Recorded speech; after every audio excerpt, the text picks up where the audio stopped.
Oigan, atención país. Dale.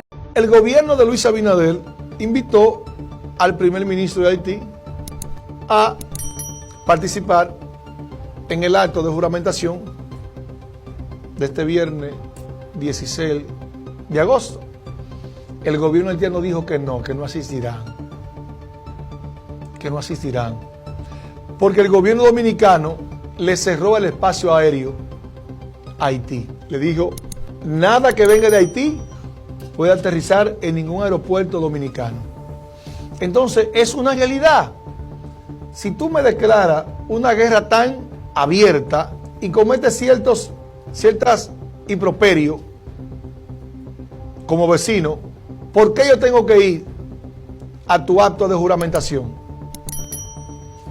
¿Por qué? Y yo me siento bien, óigame, yo me siento contento de que le den esa bofetada en la cara a este gobierno. Porque el gobierno populistas y sonidistas que tenemos los dominicanos, nada más se la pasa en eso. Él la coge la frase que dice los militares, allante y movimiento. Allante y movimiento.